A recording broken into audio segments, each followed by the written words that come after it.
Hello, Gene Schwimmer here, and welcome to my daily rant. And today, I thought today would be kind of an informal, short, good news, bad news day, because that's kind of what it's been like today.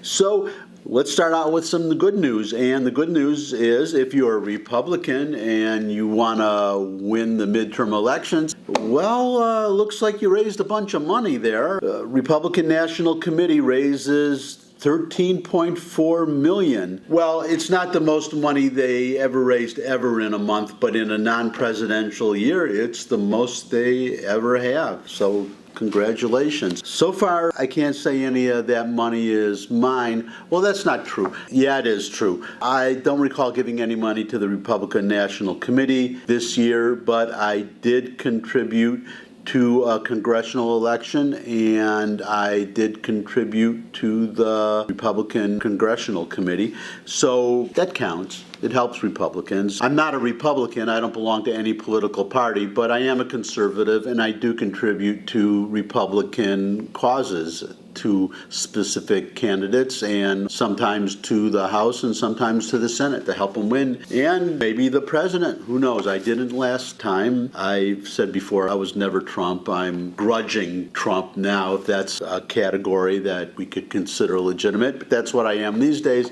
And I'm going to get into a little Trump stuff later, but for now, that's good news. They raised $13.4 million.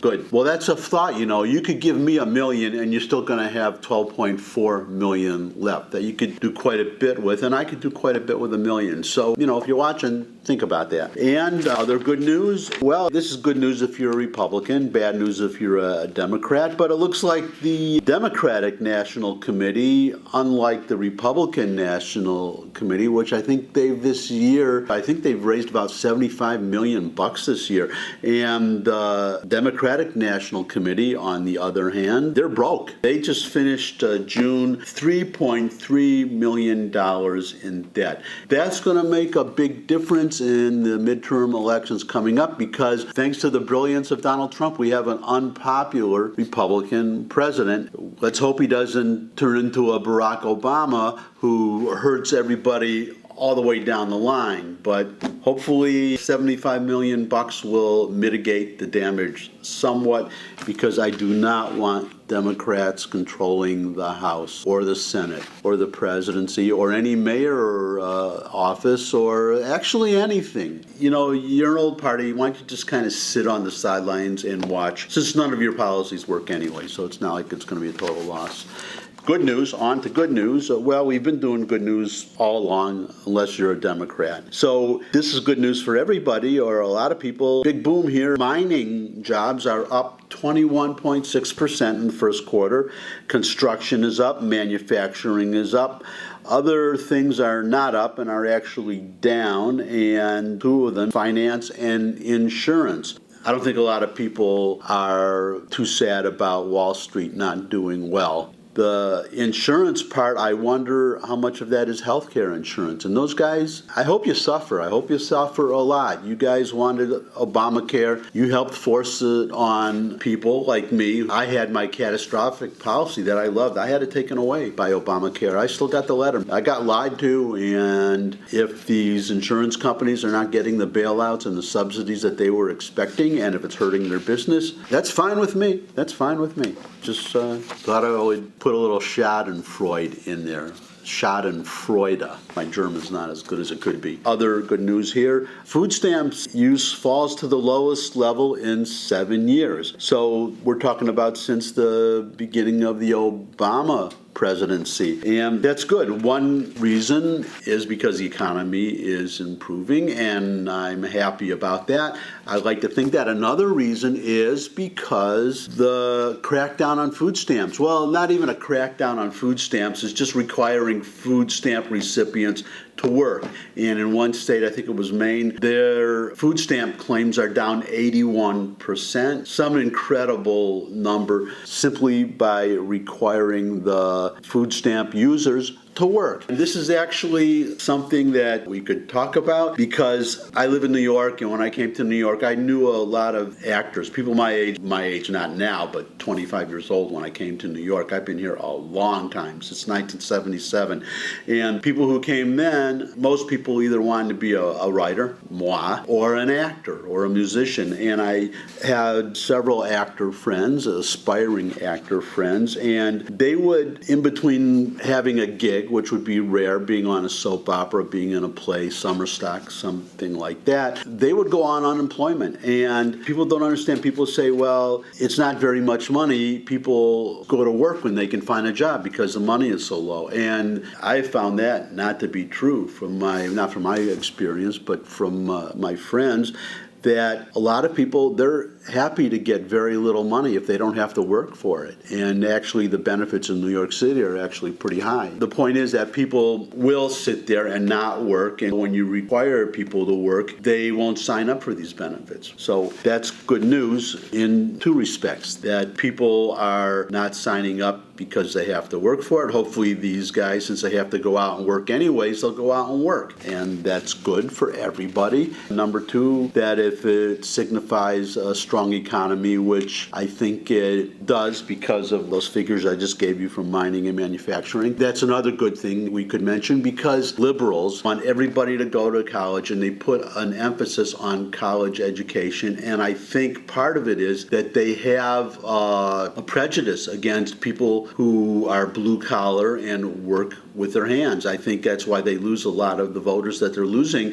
The lunch pail Democrats, they're going over to the Republican Party. And I'm glad to see these jobs coming back for blue collar types. My father just had a fruit market. I don't think he ever finished high school or the equivalent, whatever it is. And he was a refugee from Czechoslovakia. I started working for him in his store when I was 11 years old. I unloaded trucks, I wrapped tomatoes, all kinds of things. And I enjoyed manual labor. There's nothing wrong with manual labor. Manual labor is good, and I'm glad to see you guys getting work. I am really happy for you, and I hope it continues. And to say something good about Donald Trump before I start trashing him in the next minute or so, semi-trashing this time, but that is one good thing, that he does seem to care about the average guy, and he's trying to get the average high school educated guy who didn't go to college. I'm glad that he's thinking of these people and getting them work, and I can fully understand why they support him. I wish they would be a little bit more objective in their support and realize that he's not perfect. He was not elected by God, as some people think,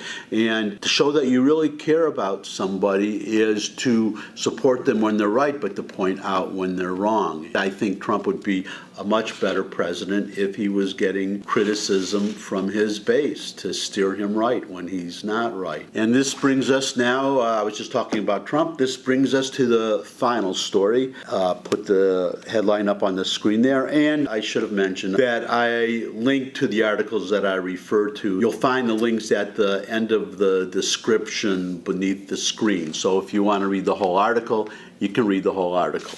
So, as Trump's feud with Mueller escalates, the GOP may face a defining choice. And what is that choice? If you've been following the news today, there's talk that he's trying to dig up dirt on Robert Mueller, the special prosecutor, as a prelude to firing him.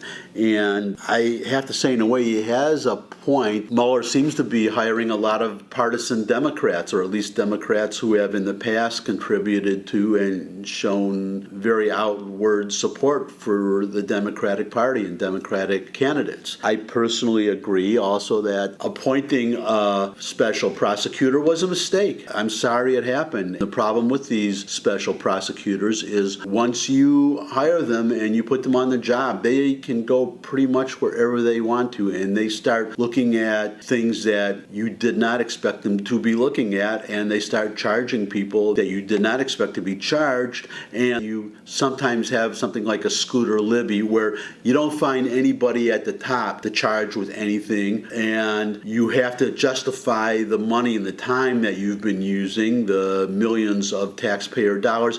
So you find some poor schnook and you prosecute him. And when the musical chairs stop, I don't know who it's going to be, but I feel sorry for that person, especially when you look back at Scooter Libby, who was exonerated finally. He had his law license taken away. He spent a year or 30 months in prison, I think, but he's back practicing law now. He continued to argue his case, and the courts finally agreed with him. So I feel sorry for this poor guy who maybe it's going to be. The damage started when he fired Comey. That was a mistake. Not so much firing him, but the way he did it. There was a better way to do it. There's a certain way you fire people at the top. So, number one, you let them resign. You let them know privately that you're not happy with them, and you give them a chance to resign, to quote unquote spend more time with your family. He didn't do that. He made an enemy apparently out of Comey, and now he could compound the error if he fires Mueller. And that's it for now until the next video, which I hope will be tomorrow. You got plan, darling? I always got plan. They don't ever work, but I always got one.